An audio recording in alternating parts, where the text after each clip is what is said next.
Hey watchers, want to shed that quarantine 10? Well, click the link down below for your NutriBurst and ISO tea. Bye. Hey you guys, it's your girl Big Ish. As you can see, my background is a little different right now. I'm actually upstairs in my bedroom because earlier I recorded this video and somehow it got deleted. I don't know how. But I called myself coming upstairs to edit tonight and I had nothing for Throwback Thursday. So this is why the background is the way it is. I'm just up here having my tea. Look at this cup. Isn't this gorgeous? One of my husband's friends made this for me and it was so adorable. I guess she was trying to make the wrap like mine and I really love it. It's my favorite cup. I have my tea out of it every night. And so, I had to do my Throwback Thursday. And the Throwback Thursday movie is Menace to Society. Y'all, it's on Netflix now. This takes me back. 1993, Menace to Society. It's a hood classic. It's written and directed by Alan and Albert Hughes, the Hughes brothers. It was a lot of controversy surrounding it because Tupac was originally casted in this movie and ended up getting fired and coming back. And word is that he beat up the Hughes brothers pretty bad, him and his goons. So, that was a little controversy surrounding this movie. It stars Tyron Turner. This was his debut, his first movie, and he plays Kane. Jada Pinkett Smith as his girlfriend in the movie. The film begins with Kane and his friend Old Dog, who is played by Lorenz Tate. They go into a Korean liquor store and they're going to buy some beer. Easy peasy, no problem. The owners of the store is a husband and wife, and the wife is like, eyeballing Old Dog, like, making sure they're not stealing nothing. And, they're just trying to get some beer. And he like, what you looking at? And she's like, hurry up and buy and get out, And he wasn't feeling that at all. And the more she looks at him, the more he's getting pissed off. Kane goes to get a 40.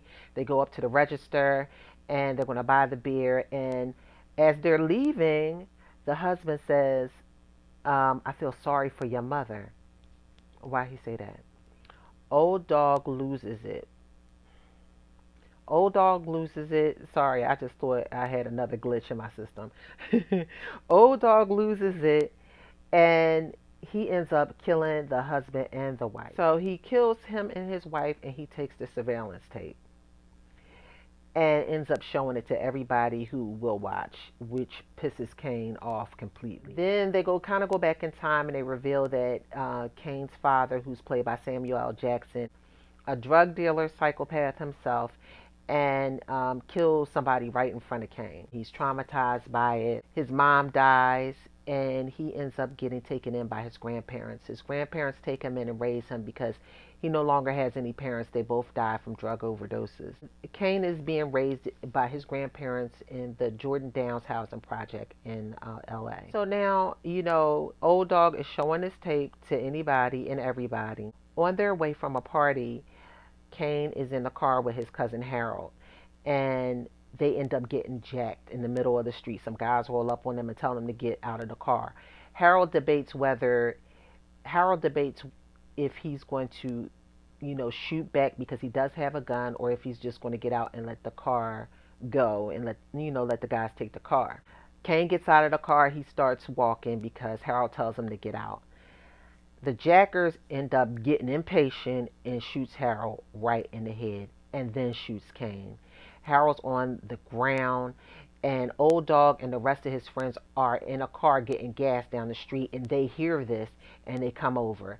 The jackers are long gone and Harold's on the ground dying and twitching and it's crazy. Kane is shot and he's walking down the street and they stop him and they put him in a car. Sharif, one of Kane's and Old Dog's friends, says, we can't leave Harold here lying in the middle of the street.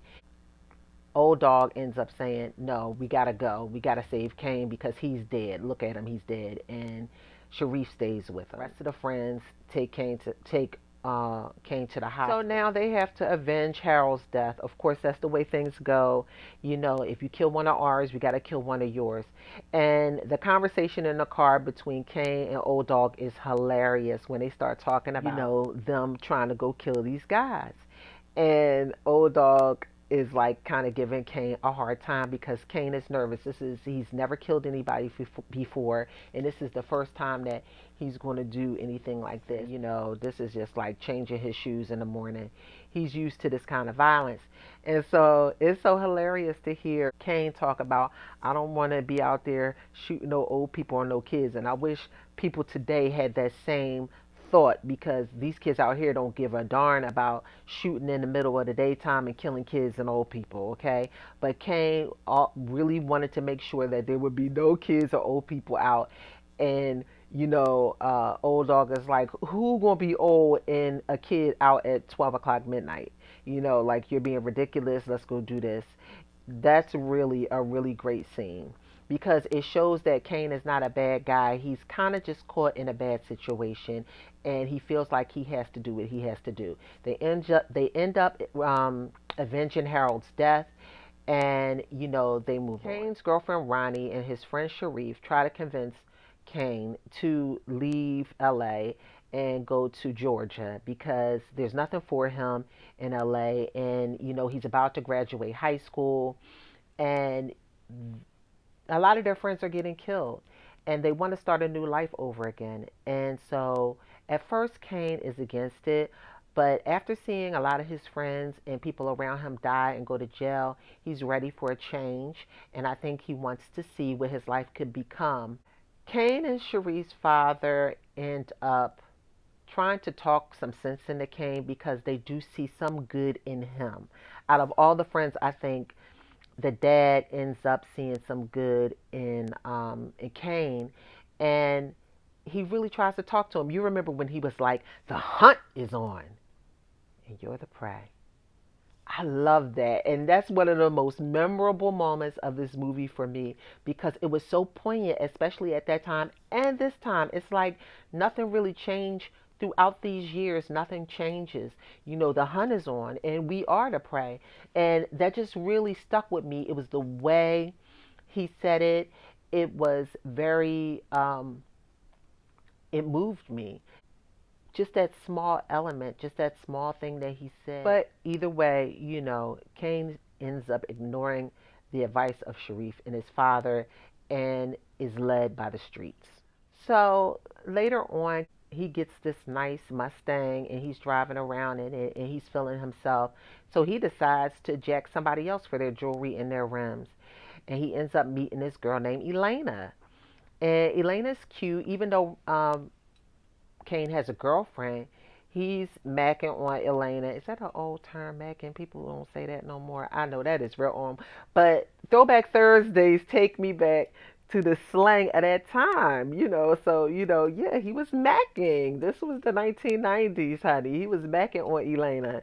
And she was feeling him. He ends up giving Elena his number, and they later on hook up. This would be one of the worst mistakes that Kane could have done was cheat on Ronnie and hook up with Elena. See, cheating, nothing good comes out of it, right? So while driving one night, Kane and his friend get pulled over by the police.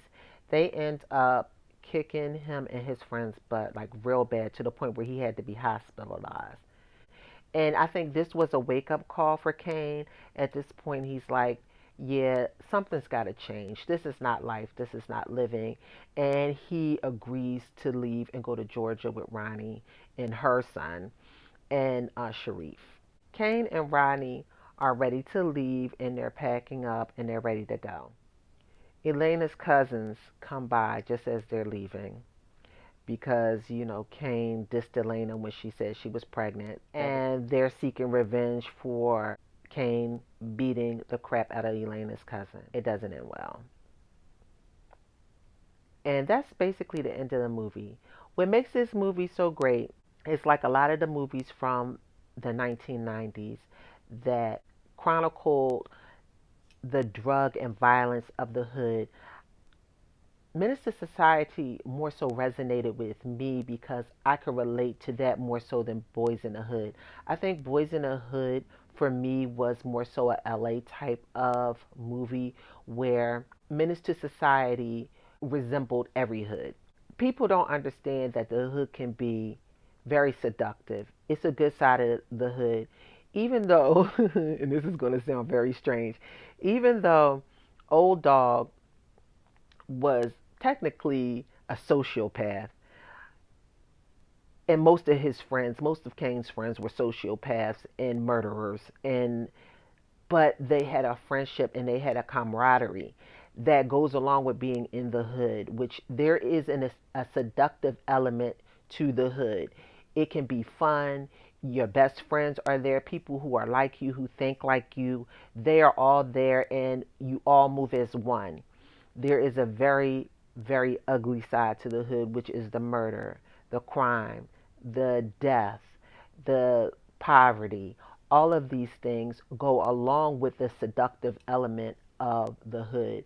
And this is one of the reasons why people, when people from the hood finally, quote unquote, make it or become rich, they can't leave the hood. Rappers and actors and people who are from the hood, once they become rich and famous, and nobody can understand why, but it's that element. Your friends are there, your family are there. So many good things happen in the hood. So much love is there, but then when it's not good, it's not good. And this movie really, really portrays that element. It shows the friendship amongst all the men. It shows the love. It shows that they are very loyal to one another. They will avenge each other's death with no problem. And it also shows that ugly, violent side. This movie really portrays that. And I think that's what made it so good. I think Siskel and Ebert said this was one of the best movies of 1993. I encourage you to watch it if you've never seen it. Encourage younger people to watch it, not little kids, but teenagers and people who, because these people were teenagers, they were kids, they were in their late teens, and that is an important time of a person's life because you're not quite an adult, you're still kind of a kid, and you can't make the decisions you would if you were 35, where these things are bad or hanging around these people are wrong. And I love the character of Kane because he's not 100% bad and he's not 100% good. He is very borderline, like most of us, and that's what makes his character relatable. You know what's good, but you still do what's not good. You know what's right, but you still do what's wrong. And that's what happens to a lot of kids out here. And unfortunately, for black teens and black men in particular, that can be a death sentence. Not knowing what's right and what's wrong. And at the end, Kane is the one that ends up getting killed. Of course, we know that Old Dog was the worst one out of all of them, but Kane's choices led him to die. This is a cautionary tale, and I urge young people to watch it and not get caught up in the alluring element of the story because as the hood is, it's alluring, but to look at it from a cautionary standpoint as these are the elements and these are the things that can happen in life that can lead to your death, that can lead to your demise and the people around you. So, my Throwback Thursday pick this week is Menace Society. It just came on Netflix this month. I want you to watch it. I want to know what you think about the movie. Comment down below, like and subscribe to my channel. Sorry about me being in my bedroom tonight, but it is what it is. We got to do what we got to do, and I'll catch you next time. Bye.